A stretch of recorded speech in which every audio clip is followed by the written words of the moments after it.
sejam bem-vindos a mais um episódio do nosso podcast. Hoje estou aqui novamente com o Sérgio e com o Ivan, e hoje nós vamos falar de um assunto muito importante que interessa a praticamente todos os professores de inglês e a muitos alunos, né? Exames internacionais. Como se preparar para os exames e como o professor ele pode elaborar materiais e conduzir aulas para exames internacionais. Mas para começarmos, vou começar com você, Sérgio. Antes de falarmos de dicas e o que fazermos para sermos bons professores de exames, como é que foi a sua experiência em fazer exames? Eu sou da época que você fazia o exame de Cambridge e o resultado vinha por navio. Não, estou exagerando. Não era por navio, mas demorava muito. Só para quem. Esses dias eu estava dando uma aula e eu contei isso, o pessoal não acreditou. Eu me lembro que quando eu fiz o meu primeiro exame lá em 2002, eu acho que foi, você tinha que pegar o telefone e ligar. Você falava para as pessoas que você vai ligar, né? Você enviava mensagem de WhatsApp. Não, você ligava e perguntava: Eu fiz o exame aí, tal, tal, tal. Eu gostaria de saber se eu passei. Sem contar que na época, vocês vão lembrar, né? Demorava 2 ou 3 meses. Depois que você fez o exame, demorava 2 ou 3 meses para você pegar o seu resultado. E você não tinha acesso que nem o pessoal tem hoje, que você entra no site de Cambridge e tal, tem na internet, tem tudo muito fácil. Você próprio pode checar, né? Então, você tinha que ligar no centro onde você fez, a pessoa tinha que ir lá verificar. Eu lembro que teve a primeira vez que eu liguei, sabe um daqueles momentos que o seu coração para? Que eu liguei, né? Ela falou para mim assim: né, como que eu posso ajudar? Eu falei: Eu fiz o exame aí, gostaria de saber se chegou o resultado. Ah, chegou. Como que é seu nome? Meu nome é Sérgio Pantoja. E aí era uma situação extremamente sinestésica. Eu vi assim, ó, ela indo buscando os resultados, né? E às vezes depois de 2 minutos eu via: Sérgio.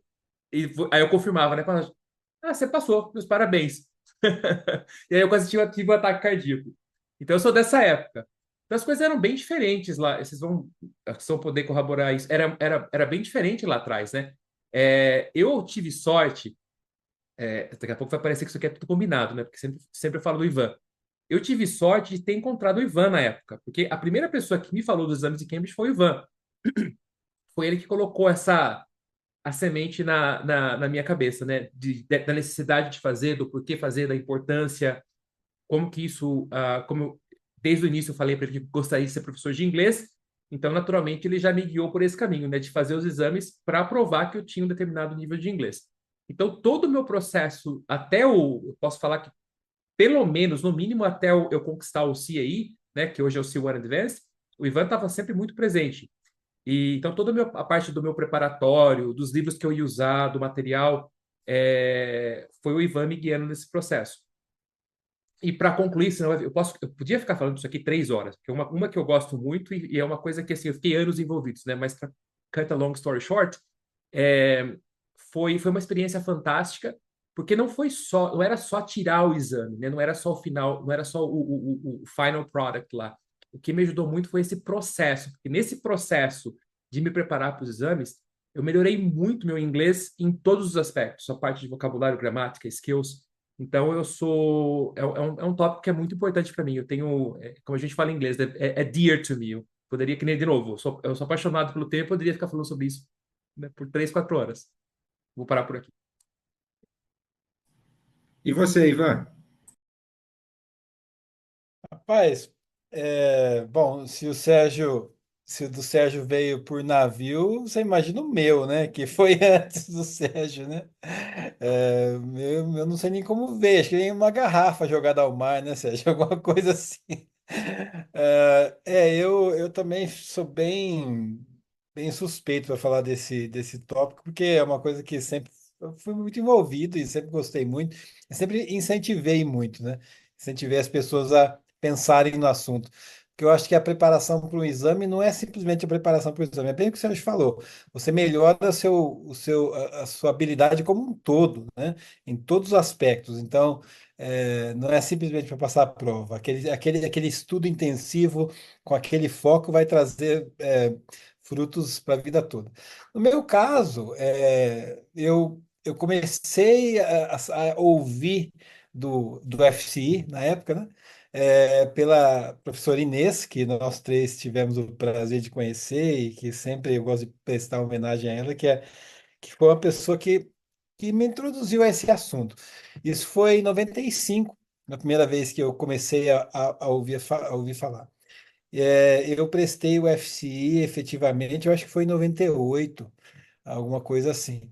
E era bem o que o Sérgio falou, primeiro não se tinha, obviamente, não tinha internet, né? Então, era tudo, as informações eram difíceis de ser encontradas, você precisava, a gente quer saber um pouco mais desse exame, você tem que ou pegar o telefone e ligar, ou ir até Campinas, no caso, os exames que eu fiz foram todos ali na cultura de Campinas, né? Então era tudo mais, era uma, olhando agora, em retrospecto, é uma delícia, né? Mas na época era penoso, não tinha nada de romântico na época, né? Era pegar um ônibus normalmente, ir até Campinas e fazer, pegava as informações, agendava o teste, depois voltava. Mas foi muito legal, foi assim, foi bem sofrido, mas foi muito bem vivido, eu acho. E aí aproveitava também, já que estava na cultura, ia ali na livraria da esquina, que na época chamava Booklink, acho que agora é Bookspace, foi mudando os nomes, e já pegava alguns livros e levava embora também. Então, era uma época muito gostosa, mas era sofrida, as informações eram bem escassas, né? Mas é extremamente importante para o crescimento de qualquer. Eu talvez vocês não compartilhem dessa opinião, mas eu acho que qualquer professor de inglês deveria passar por eh, essa carreira, vamos dizer assim, de conhecer os exames do lado do tomador do exame, né, do lado do estudante, para ver, até para ter mais empatia quando estiver ensinando. O Ivan, você sabe que, rapidinho aqui, eu me lembro de uma coisa que, quando eu fui fazer meu primeiro exame lá em 2001, 2002, era muito que você mencionou a questão da dificuldade de ter acesso a materiais, né? Então, eu me lembro que eu não tinha material e você me emprestou material. E para eu praticar o listening, o que você tinha, que você me emprestou eram fitas cassetes. Então, eu fiz todo o meu preparatório, a minha prática de listening lá em 2001, 2002 com fitas cassetes. E depois, inclusive, eles continuaram com fitas cassetes por um bom tempo, até que o pessoal começou a ficar pé da vida, né? E eles substituíram por CDs. É, mas era fita cassete na época. A altíssima tecnologia, né? Da época, né? Se você parar para pensar. Rapidamente abrindo que a gente começa a falar desse assunto, vai embora, né? Nessa época, os professores que tinham dinheiro para investir compravam livros gigantes assim que vinham em uma espécie de capa onde tinha o livro e 6 ou 8 fitas cassetes encaixadas assim. Aquilo era caríssimo, era difícil de você ter acesso. E aquilo era um sinal de status. Olha, eu tenho The New York Times de 2000, de 1950 lido aqui em cassete, né? Era uma. é, Quando eu comecei a dar aula também, no CCAA, era slides que você passava com a mão assim e sincronizava no cassete, né? Era a tecnologia da época, né? E assim foi. Era bem legal. Nessa época, o que nós tínhamos de moderno, vocês vão lembrar, era você ir na banca de jornal, aquela revista que era em inglês e vinha um CDzinho para você ouvir também, Speak né? Up, Speak Up, não E era? essa Speak aí, Up, né? explicar, né? Vocês lembram? Era, Na, era o de mais moderno na época. Sim, na verdade, a Speak Up, quando eu comecei a colecionar, vinha com fitas ainda. Nem era CD, era em fita cassete também. fita cassete. Eu E tive você, Edu? bastante. Eu tenho duas coisas interessantes. É lógico, eu sempre tenho a do Ivan, e que é verdade, pessoal, não é combinado. Quando eu comecei a dar aula lá em 2001, o Ivan foi meu primeiro coordenador. Aí ele veio falar de plano de carreira, né? Aí ele veio falar assim: olha, Eduardo, um professor, o mínimo que você tem que ter era um FCI. Eu não sabia nem o que era FCI, não tinha a mínima ideia. O Ivan veio com esse FCI, FCI, FCI. E aí foi o primeiro momento que eu tive o contato com os exames. Então é o que eu sempre falo com o Sérgio. Se nós não tivéssemos encontrado o Ivan, não teríamos, às vezes, seguido essa carreira de prestar os exames, né? O Ivan foi importante nesse sentido. Ele que nos abriu os olhos, né? Tipo, olha, isso aqui você tem que começar a olhar com mais carinho. E esse foi o ponto do Ivan com o FCI. E depois, um momento engraçado, eu não sei nem se eu comentei com vocês, foi quando eu fui aprovado no CPI, que hoje é o C2, né? Nessa época era por telefone, isso foi em 2005. 2005. E aí o que ocorreu? Eu fiz a prova na cultura inglesa de Campinas também, e aí uma secretária da cultura inglesa me ligou, me oferecendo um curso de metodologia da língua inglesa. E ela falou: você que já fez você terminou o curso do CPI aqui com a gente, você não quer fazer esse curso de metodologia? E aí eu falei para ela o seguinte: olha, moça, eu vou falar a verdade para você. Eu prestei o CPI e estou esperando sair o resultado. Caso eu consiga ser aprovado no exame, eu posso pensar em fazer o curso, mas eu acho que eu fui aprovado porque eu fiz a prova com muita confiança, mas eu não tenho certeza. Então, eu vou esperar o resultado. E aí, se ele for positivo, eu posso pensar em fazer esse curso. E aí, como ela acho que tem que bater meta e tudo mais, né, ela falou assim: os resultados já chegaram. Falei, já? Aí o meu coração já foi a mil, né? Ela falou assim: se você, se eu der o resultado para você, aí você fecha com a gente? Eu falei, fecho sim, faço o curso de metodologia. Aí ela falou, qual que é o seu nome? Eu falei, Eduardo. Ela falou, CPI, né? Eu falei, CPI. Aí ela foi lá, justamente igual o Sérgio, o barulhinho, mexendo no papelzinho. Aí ela volta no telefone. Nossa, Eduardo, que chato. Você não foi aprovado, sinto muito. Aí eu fiquei meio em estado de choque, porque eu estava com confiança. Eu fiz a prova com confiança. Aí eu me lembro que eu desliguei o telefone e na hora, assim, eu comecei a chorar. Eu raramente choro, assim. Comecei a chorar por uma expectativa frustrada, né? E nesse momento minha mãe chegou. Aí minha mãe chegou em casa e ela entrou e me viu chorar. E raramente eu choro na vida. Aí ela começou a chorar também. Aí eu e minha mãe chorando. Aí minha mãe, por que você tá chorando? O que aconteceu? Ela achando que tinha morrido alguém na família, alguma coisa, porque ela entra em casa e vê eu chorando.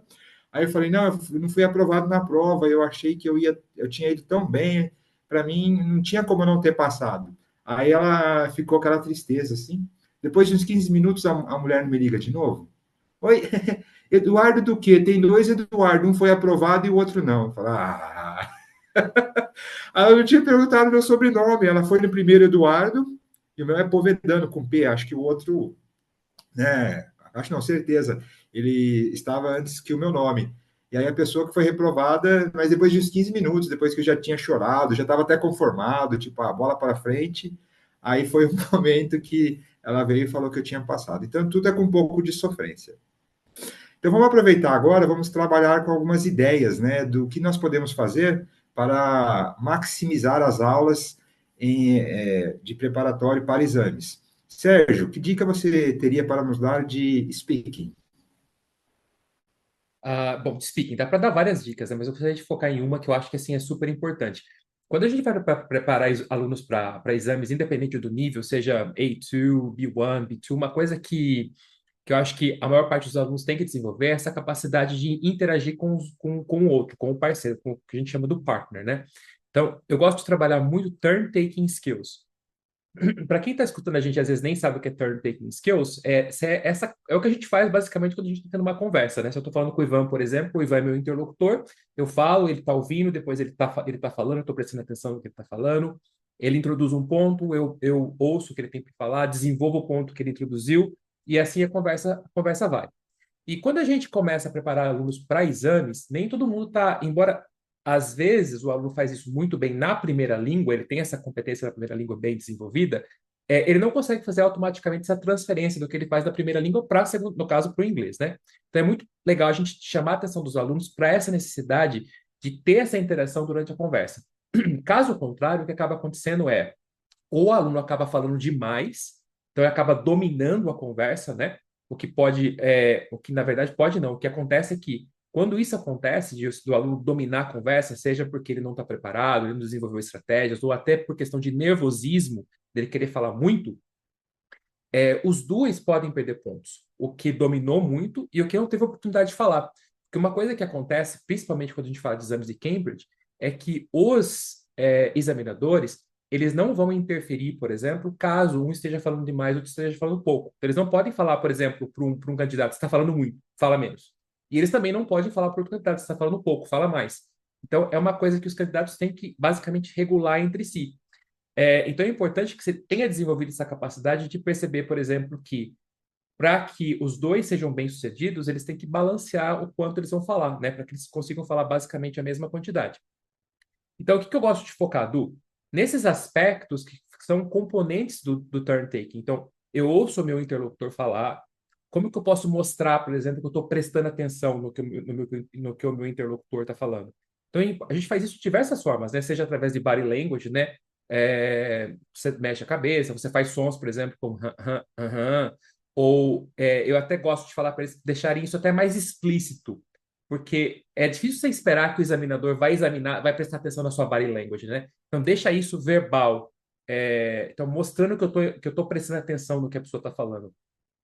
E não só isso também, tem, principalmente em níveis mais avançados, quando você olha no que a gente chama de assessment criteria, que é o que eles usam para avaliar o speaking do aluno, a Cambridge usa a palavra acknowledge what your partner said. Quer dizer, você tem que mostrar que realmente você prestou atenção, ouviu e entendeu o que o seu parceiro falou. Então, você tem que mostrar que, por exemplo, como você pode mostrar isso, né? O Ivan faz um ponto, eu falo, por exemplo, para o Ivan, né? Ivan, como você disse, é importante levar isso em consideração. Então, essa é um exemplo super simples, mas mostra que eu prestei atenção no que o Ivan falou e agora eu vou desenvolver isso um pouco. Então, essa capacidade de turn taking, então ajudar o aluno, para resumir, né? Porque isso aí é um assunto super longo. Então, para resumir, ajudar o aluno a, na hora que ele está interagindo com o interlocutor, com outro partner, é, perguntar, trazer o partner para a conversa, expressar opiniões, conseguir interromper, se for necessário, de uma forma educada, mostrar que você concorda, você discorda também, discorda de uma forma educada. É um aspecto essencial para que os alunos possam ser bem-sucedidos na parte do speaking. Ivan, você também que trabalha muito com pronúncia, assim, que dica você poderia dar para professores, assim, quais são um ou dois pontos que você acha importante um professor trabalhar com o aluno na questão de pronúncia para melhorar o speaking? Eu, eu vou dar uma, uma sugestão e meia, se você me permite. A meia é baseado no que o Sérgio falou. É só incluindo uma técnica de exercício de comunicação não violenta que eu achei, fui ouvindo e lembrei. Quando nós estamos ouvindo uma pessoa, é muito comum o nosso cérebro já começar a buscar soluções, fazer julgamentos, e a gente, às vezes, até voar, né? Vem uma informação que a gente liga com alguma coisa, que a gente lembra de uma viagem para a Inglaterra.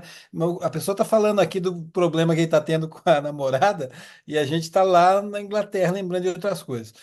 A comunicação não violenta convida as pessoas a ter um foco no que as pessoas estão falando e prestar atenção. E um exercício que eu nunca usei ainda, na verdade, em sala de aula, mas que eu acho que fez muito sentido quando eu fiz como estudante de comunicação não violenta, é, é o seguinte: você vai ouvir tal pessoa, mostrar empatia a essa pessoa por 2 minutos, por 3 minutos, não vai interromper, com o objetivo de, ao final, você fazer um resumo do que ela falou para uma terceira pessoa, por exemplo. E é impressionante como a gente muda o jeito de ouvir quando a gente sabe que a gente vai ter que entregar um resumo ao final dessa conversa. Você muda o foco, você esquece a Inglaterra, você esquece outras coisas e você fica ali, né? Porque você tem que acumular aquela informação para fazer um resumo sem julgamento e depois passar, olha, o que ele falou foi isso, isso e aquilo. Então, talvez é uma coisa que possa ser adaptada junto com as coisas que o Sérgio falou, muito bem faladas aí, essa habilidade de ouvir com a perspectiva de fazer um resumo a respeito. Muda demais o jeito de a gente se comunicar e eu, hoje na minha vida, no dia a dia, quando eu estou ouvindo alguém, eu tento lembrar disso. Falo, escuta como se você fosse fazer um resumo depois. E eu consigo prestar muito mais atenção, né? Então é só esse é a meia dica. E a dica inteira que eu gostaria de dar de speaking é a, a, a- estudar um pouco de prosódia. E o que eu quero dizer com isso? A fala, como nós sabemos bem, ela não ela transmite muito mais do que o verbal, né? Nós temos a entonação, nós temos o stress, tem uma série de coisas envolvidas nisso. Então, e essa música da língua muda de língua para língua, né? Até por vários motivos, né? O português tem a sua melodia, o inglês tem outra, né? Prestar atenção a essa melodia que a gente chama de prosódia, e tentar incorporar quando for fazer um exercício de speaking, me parece uma boa ideia para ficar mais próximo do que é natural. Afinal de contas, nós não queremos necessariamente soar como nativos, mas a gente quer aproximar, a gente quer tentar trazer de certa forma. A própria, essa dança, essa melodia da música transmite significado. Então, a minha dica é essa, é investir um pouco também, não só em articulação, que é importante, né, na fonética articulatória e coisa do tipo, mas também investir um pouco na questão de intonation, stress, não só de stress de palavra, mas de sentence stress, isso faz muito sentido também para mim. E o que você, Du, gostaria de adicionar aí às dicas de speaking? Muito legal, Ivan. Eu vou complementar o que o Sérgio falou. O Sérgio estava falando do turn taking, que é a sua habilidade de não falar muito, você saber a hora de entrar e dar espaço na conversa, né? E só que no exame também você tem algumas partes que você tem que realmente falar, por exemplo, descrever fotos ou falar por 1 ou 2 minutos sobre alguma coisa. Então, além de você trabalhar essa ferramenta de conversar com outras pessoas, você conseguir trabalhar bastante essa parte de você sozinho conseguir desenvolver uma ideia e não se perder nela. Aí uma coisa que eu gosto muito de fazer, por exemplo, se no exame você vai ter que falar por 1 minuto, eu tento trabalhar com meus alunos, trabalhar com 2 minutos, né, no preparatório, porque se você consegue fazer o dobro, já dá até uma coisa psicológica, não, eu consigo muito mais que 1 minuto. E aí você vai conseguir trabalhar muito bem isso aí. Você normalmente vê corredores, às vezes colocam um pneu, né? Já vi eles amarram um pneu e vão correndo. Por quê? Na prova não vai ter o pneu, mas se você consegue o mais difícil, você conseguir tentar ir para o mais fácil. E caso você tenha dificuldade, se o aluno ele não consegue falar por 1 minuto, 2 minutos, a dica que eu dou é, tenta pedir para ele escrever, que aí às vezes na escrita ele não sente a pressão, até que ele consiga ver que não, eu consigo desenvolver o assunto. Né? Que às vezes fala, não, eu não tenho inglês para isso, eu não consigo. Então, transfira a atividade de speaking para um writing, fala, ó, escreva aqui em 20 sobre esse assunto. E pode até com o seu caso, mas para encher a pressão e ele consiga ver que é possível desenvolver várias ideias sobre o mesmo tópico. Então, essa seria a minha dica. Listening, Sérgio. Bom, aqui. Listening, uma coisa que eu gosto bastante de trabalhar em termos de estratégias para exames, eu vou dar uma dica bem focada aqui, uma coisa bem específica, que né, daria para dar dezenas de dicas. Com níveis mais avançados, o que eu quero dizer por níveis mais avançados? Pelo menos a partir de B2, entrando para C1, C2, sem dúvida, né? Uma coisa que eu percebo que os alunos têm bastante dificuldade é entender não o que foi dito, mas o que foi dito indiretamente, nas entrelinhas, né? Aquela coisa do que foi... a gente vê muito isso em perguntas, né? O que foi implied, ou what can you infer? Então, a gente vê esses dois verbos muito comumente usados, né? Imply and infer. E eu percebo que alunos têm uma certa dificuldade de perceber isso. Então, é uma skill que eu acho que a gente tem que trabalhar. E foi mencionou a questão da pronúncia, né? Com níveis mais básicos, né, eles têm aquela dificuldade, por exemplo, de entender o inglês falado quando as palavras são mais ligadas, né? Você tem exemplos de catenation, por exemplo, ou quando os sons são omitidos. Mas com níveis mais avançados, em que eles conseguem entender basicamente, praticamente tudo que eles ouvem, mas não significa que eles conseguem interpretar o que foi dito, eu acho legal a gente trabalhar isso. Então, como que eu gosto de trabalhar isso, por exemplo, em níveis mais avançados? Enquanto eles fazem o exercício de listening, eu gosto de, às vezes, pausar, depois que aquilo que foi, né, que a resposta foi dada, pausar e pedir para eles fazerem essa interpretação. Porque eu percebo que, realmente, quando alguma coisa é implied, que não está falado diretamente, a gente precisa, basicamente, sintonizar aqui e se preparar para isso, né? Que a pessoa, que o que vai ser dito não vai ser dito de forma totalmente explícita, e eu tenho que me acostumar a focar em dicas, né, em clues, enquanto eu estou ouvindo, para conseguir entender que embora aquilo não vai ser falado de forma direta, eu tenho que pegar essas evidências, né? Vamos chamar de evidências, que são dadas para que eu possa juntar tudo e poder chegar a uma conclusão. Então, eu acho que os alunos, embora até mesmo mais avançados, precisam desse tipo de treinamento, de você raise awareness, chamar a atenção deles, né, para estratégias que eles podem usar para entender o que foi dito de forma indireta, para que eles consigam ser bem-sucedidos nessa parte do exame.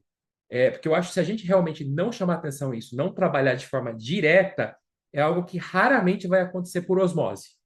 Sabe, do aluno, ele é avançado, ele vai ouvir muito, ele vai receber tanto input, ele vai se acostumar tanto com esse tipo de language e com esse tipo de pergunta que, assim, automaticamente ele vai acabar se acostumando.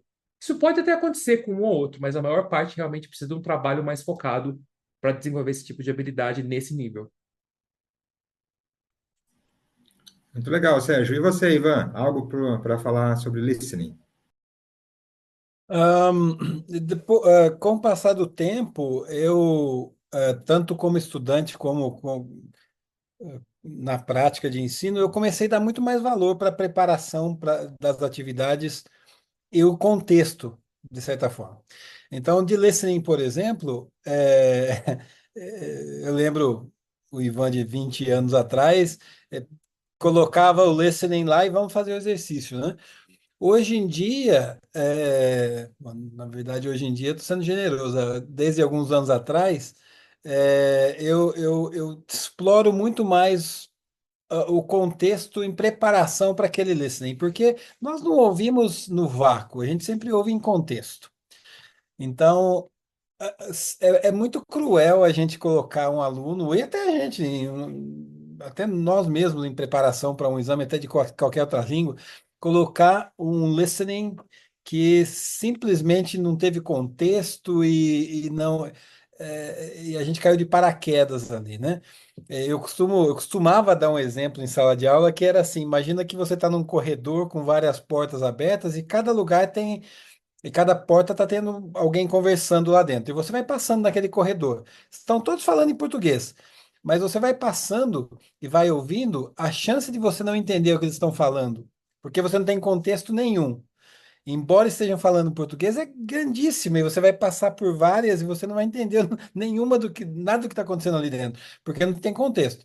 Agora, se alguém fala para você, "Ó, na primeira sala estão discutindo o meio ambiente, algumas medidas que vão acontecer nos próximos anos, então aí você passa e ouve poucas frases ou algumas sentenças e você consegue pegar o que está acontecendo e você passa para a próxima. Ah, na próxima vai estar falando sobre bitcoins e coisas. O contexto é essencial para você saber o que está acontecendo. Então, as predictive skills, que é essa possibilidade de você puxar daquele contexto o máximo que você puder em preparação ao que vem, é importante. Então, você tem uma foto, explorar aquela foto, né? Você tem a instrução do exercício, explorar aquilo e tentar perguntar o que que você acha que vai acontecer. Na sua opinião, esse tipo de situação pode virar A ou virar B? E até um exercício legal de aquecimento para o que vem, né? Então, predictive skills para mim fazem muito sentido agora na minha vida, né, tanto como aluno, como professor. Mas é isso, Du. E aí, você, o que que você inclui aí?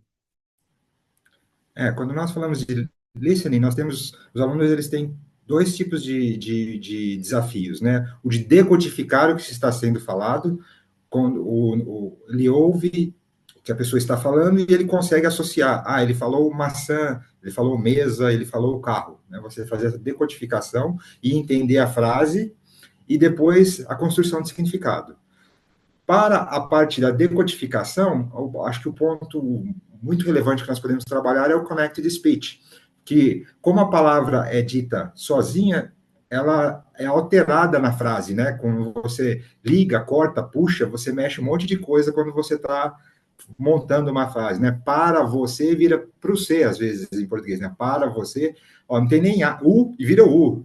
Para você vira para o C, vira outra coisa totalmente diferente. Então, desde os níveis mais baixos, você trabalhar muito connected speech, porque com isso você alivia com o aluno a parte de decodificação. Aí ele vai trabalhar mais na parte de construção de significado, tipo, eu entendi, tipo, vai chover, mas o que quer dizer se vai chover? Depende do momento, se você está jogando tênis numa quadra, vai chover, que você vai parar de jogar. Agora, se for em um outro momento, faz 3 anos que não chove aqui na minha cidade, é algo muito bom. Então, você criar essa parte do contexto. E uma dica para contexto é trabalhar muito com os alunos parafrasear as coisas, que várias questões de listening, ele te faz uma pergunta, ele fala algo no áudio, e ele faz uma pergunta e a resposta é uma paráfrase, né? É uma outra forma de se dizer a mesma coisa. Então, trabalhar na parte de decodificação com Connected Speech e trabalhar a parte de construção de significado com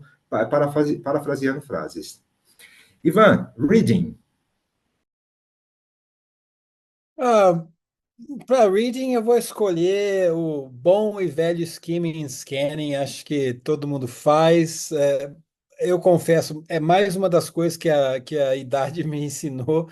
É, Aquele ímpeto de mergulhar no texto de cabeça e já ir lendo, ele pode ser melhorado se a gente fizer um bom skimming and scanning. Lembrando, o skimming é aquela leitura que a gente tenta identificar o principal, né? A ideia principal do que se trata o texto, então é uma leitura bem superficial. E o scanning é onde você vai buscar algumas informações mais específicas. Às vezes você precisa de um número, às vezes você precisa de uma palavra chave. Então, me faz muito sentido. Eu estou estudando agora turco, né? E aí isso me ajuda demais, porque é uma língua extremamente diferente do que já aprendi. Então, eu tenho usado bastante essa técnica quando eu pego os textos que são desafiadores. Então, acho que isso também tem muito a ver, né? A gente continuar estudando à medida que a gente vai ensinando, a gente vai sempre ter a gente vai ver como é que as técnicas que a gente ouvia e talvez não usavam fazem muito sentido na maioria dos casos. Então, eu ficaria aqui com o skimming, com o scanning. E você, Sérgio? Vou aproveitar que você já deu a dica do scanning e vou dar uma dica diferente. Uma vez eu li um paper de uma autora que, se eu não me engano, chama de Lexical Plight, o nome do paper que ela escreveu. E ela fala que a maior dificuldade de leitura em língua inglesa é falta de vocabulário. Então, a minha dica é, se você tenta utilizar skimming, você tenta utilizar scanning e ainda assim você está sofrendo, aumente seu vocabulário. É uma das maiores dificuldades que as pessoas têm. Essas duas dicas que o Ivan deu, né, de usar as estratégias de skimming e scanning, eu acho que são excelentes, mas às vezes você percebe que mesmo tentando aplicar as dicas, o aluno ainda sofre muito. Mas por quê? Porque ele está aplicando a estratégia errado? Até pode ser que sim, mas na maior parte das vezes é que realmente o aluno não tem vocabulário suficiente para poder entender o que está lá.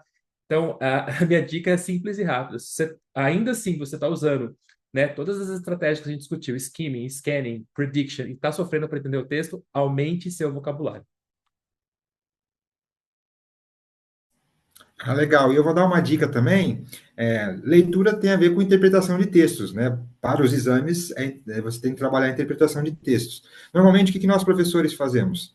Nós mostramos para o aluno por que aquela resposta está correta. Mas um trabalho que eu gosto muito de fazer é discutir o porquê as outras opções estão erradas. Que eu acho que isso aumenta muito a compreensão do aluno, até para ele entender como é que é o esquemão da prova, e para que ele realmente consiga, às vezes nós não sabemos exatamente o porquê que o aluno chegou naquela resposta, né? E às vezes ele acertou a resposta, mas não quer dizer que ele realmente teve a compreensão com o texto. Pode ser que, tipo, por algum conhecimento de mundo ou sobre o assunto, ele também pode acertar uma resposta, ou até por sorte. Então, você trabalhar o porquê que a B é correta e o porquê que a C e D não são, também eu diria que é uma técnica muito boa. E para terminar, Sérgio, writing. Com writing, eu vou focar em feedback. Os professores estão ouvindo a gente, né? Da importância do feedback. E uma coisa que a gente já discutiu aqui em outros programas, né? É que eu acho que todo mundo aqui compartilhou essa mesma coisa de no início da carreira, né? Dar um feedback para o writing muito voltado na parte de gramática. Então, toda vez que a gente lia o texto do aluno, a gente né, tem essa tendência a focar muito na parte de erros gramaticais, e como a gente foi desenvolvendo como professores, a gente começa a focar em outros aspectos, né? E uma coisa que eu percebo com alunos, agora eu não vou dar a dica para alunos avançados, vou dar para iniciantes. O que eu percebo quando os alunos começam a se preparar para exames mais básicos, A2, B1, e tem que começar a escrever textos específicos, eu percebo que uma das maiores dificuldades é conseguir escrever um texto e expandir as ideias.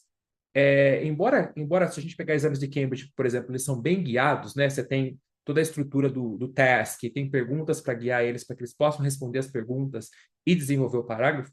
Ainda assim, a gente percebe que tem aluno que tem dificuldade em expandir as ideias. Então, uma coisa que eu gosto de fazer com alunos básicos é, quando eles me entregam, por exemplo, um texto que está mais curto, o tipo de feedback que eu dou fazendo perguntas, primeiro, para que eles consigam expandir as ideias. Então, tem um exemplo que eu gosto de dar nos meus cursos de um aluno que se chamava Kleber e que ele tinha que escrever um pequeno parágrafo acho que era para o A2, o antigo CAT. E basicamente, lendo as perguntas que ele tinha que responder, lendo as respostas, dava para perceber claramente que ele queria se livrar daquilo o mais rápido possível. Então, eram respostas assim, extremamente curtas. E o meu feedback inicial para ele eram perguntas para que ele pudesse expandir. Eu não apontei nenhum erro gramatical que ele cometeu. Foi fazendo perguntas para que ele pudesse expandir aquelas ideias para que eu pudesse ter mais texto para avaliar. Então, a minha dica final com relação a writing para ajudar esses alunos, eu diria que coloca gramática como algo secundário e ajuda, em primeiro lugar, o aluno conseguir expandir o texto, expandir as ideias. Que uma vez que você tiver texto, mais texto para corrigir, né? A gente tiver mais dados, mais evidência, fica até mais fácil para a gente dar feedback. E eu acho que ajuda o aluno também a vencer esse medo né? Da language que eu estou usando não é tão precisa, né? Não é tão accurate. E ajuda o aluno a focar realmente na parte de desenvolver texto como uma forma de comunicação, né? O texto, basicamente, está se comunicando de alguma forma, né? E se a gente foca muito nessa parte de erros gramaticais, o aluno tende a entender como um texto como algo assim, né? Ou o meu texto é bom ou ruim de uma perspectiva gramatical, e um texto vai muito além da parte da gramática, né? Muito bem. E a maior parte dos exames, né, Sérgio, eles trabalham muito com o que o aluno pode fazer, né, o que ele consegue fazer. Até na parte de correção dos exames, se busca ver o que o aluno consegue fazer. Ivan, qual que é a sua dica final aí para writing? É, novamente, pensar no pré-writing, né? Ou no planejamento, que também sempre foi uma coisa interessante que eu não fazia muito e agora eu tenho feito mais. Eu estou no meio de escrever um livro. Estou tentando escrever um livro sobre o intercâmbio, sobre comunicação não violenta e como a comunicação não violenta apoia o processo de intercâmbio. E aí eu quis buscar mais detalhes e uma coisa comum, embora o Sérgio já é o escritor do grupo, né? Então ele pode até falar com mais propriedade. Mas uma coisa que eu ouvi com muita frequência, para que você consiga escrever um livro bem escritinho, você tem que planejar antes. Primeiro pensar nos tópicos, depois pensar nos subtópicos, fazer um esqueleto daquilo que você vai escrever, e depois aquilo vai te orientando no caminho. Lógico que você pode trocar, lógico que você pode ter que mudar ordens, mas pelo menos você tem um caminho a seguir. É como se você pavimenta uma rua onde você vai poder caminhar sobre, né? Então, seja na escrita de um livro, seja na escrita de um essay, seja na escrita de um report, fazer esse esqueleto rapidamente ali antes de começar a escrever me faz muito sentido. E é o que eu estou tentando fazer. E deixar. Muitas vezes a gente tem. Deixa eu começar com o nome do livro. Na verdade, o nome vem lá no final da história, depois que tudo estiver pronto, né? Então, gastar tempo com planejamento é uma ótima opção. Essa foi minha última dica, mas eu queria fazer uma pergunta para vocês no final, quando depois que você fizer sua dica de writing.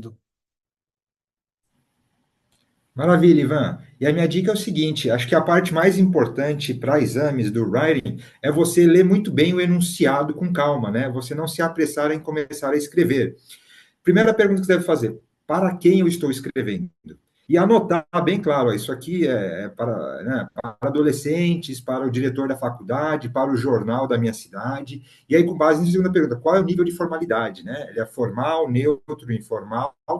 E depois disso, normalmente nos exames, eles pedem 3 ou 4 coisas diferentes para que você escreva. Então, eu falo, circule, olha, e coloque número. Número 1, eu tenho que falar o que foi melhorado na minha cidade. Número 2, aonde o dinheiro pode ser investido. E número 3, quais são as melhores formas de se angariar mais dinheiro para a construção. Então, você colocar números. E aí, quando você começar a escrever, que fique bem claro que você retome, para que não tenha um perigo de forma alguma de você esquecer algum dos pontos, que é muito comum nós ficarmos animados, né, quando você começa a escrever, e você acaba se perdendo, ou no nervosismo e na pressão da prova, você pode acabar esquecendo de mencionar algum ponto.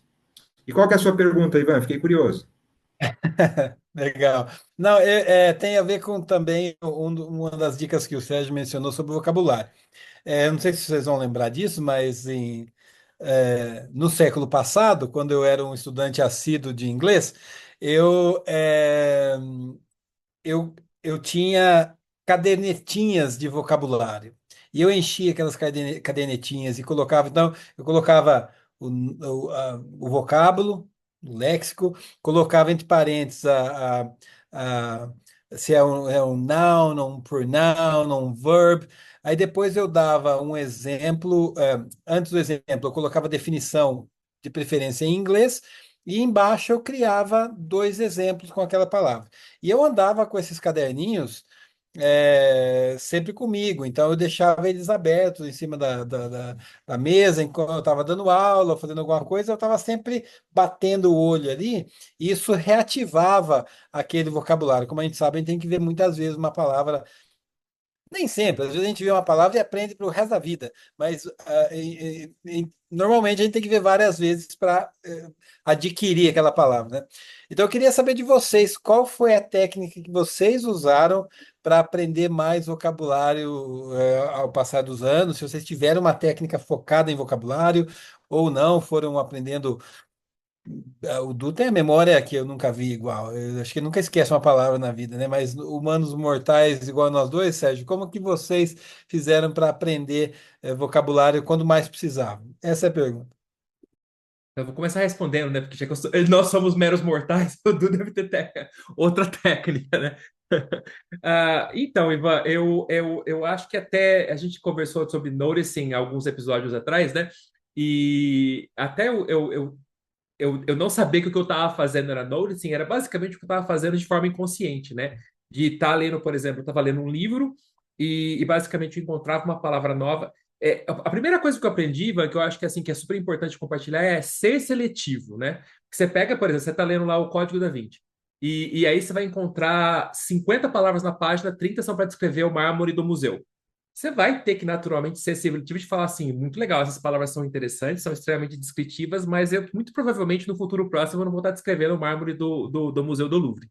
Então, o primeiro ponto para mim foi ser seletivo. A partir do momento que eu encontro uma palavra que eu falo assim, legal, essa palavra aqui pode fazer, né, é relevante para mim, que eu tenha ela como parte do meu vocabulário ativo, ou pelo menos parte do meu vocabulário passivo, eu basicamente faço o que você fazia. Eu pego aquela palavra, embora eu gosto muito de usar o celular hoje para anotar, né? Eu já não faço mais no que você. É interessante você estava falando de cadernetinha. Eu falei, o que o Ivan chamava de cadernetinha hoje tem um nome fancy, né? Um lexical notebook. Então, eu não tenho mais um lexical notebook assim mesmo, né, de notebook.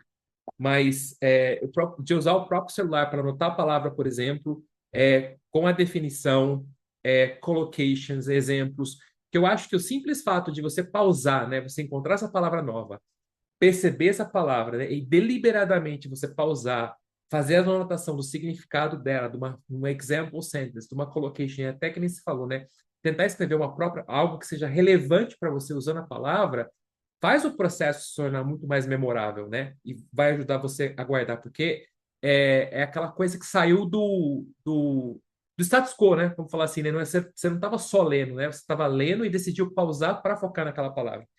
Isso tem me ajudado muito. E uma outra coisa que eu faço é me puxar me forçar, né, a usar a palavra. Então, eu aprendo a palavra nova, ela tá lá, quer dizer, se eu encontrar ela, muito provavelmente eu vou lembrar, né, depois disso, principalmente se for logo em seguida. Mas eu gosto de que, se eu quero aquela palavra, né, para fazer parte do meu vocabulário ativo, eu vou tentar usar ela. Então, seja, por exemplo, escrever algo para o Instagram, um comentário, um post, ou na hora que eu vou falar com os alunos, né, em níveis mais avançados, eu mesmo tentar usar aquela palavra, né, nas oportunidades é algo que me ajuda bastante. E eu posso fazer um último ponto antes do Dudu falar? Uma coisa que o Ivan fazia, de novo, gente, isso não é combinado, I promise you. Uma coisa que o Ivan É fazia, verdade, deixa eu reforçar, não pago nada para ninguém de tudo isso que se fala aqui, mas sou muito grato. uma coisa que o Ivan fazia muito, eu me lembro nas aulas, era às vezes ele usava, na época eu achava que era meio evil o que ele fazia, mas tem um fator pedagógico assim muito importante. O Ivan usava palavras que ele sabia que eu não sabia. Eu fiz aulas particulares com o Ivan por um período, né? Então eu tive muito contato com o inglês do Ivan e ele usava palavras que ele sabia que eu não sabia, que ele sabia que eu ia perguntar. Então essa coisa dele usar, introduzir aquelas palavras, né? Que ia chamar minha atenção e eu ia perguntar e a gente ia discutir, é algo que depois de muitos anos eu li um artigo do Ken Lackman que se chama The Teacher as Input. E quando eu li aquele artigo The Teacher as Input, eu lembrei do Ivan na hora, porque é uma coisa que ele fazia de usar usar um vocabulário, né, novo para chamar atenção e aquilo servia como input. E é algo que eu faço muito hoje nos meus cursos, né? Eu tento usar palavras que eu sei que a maior parte não vai saber, para que isso chame a atenção deles e eventualmente possa fazer parte do repertório deles. Então, é isso. E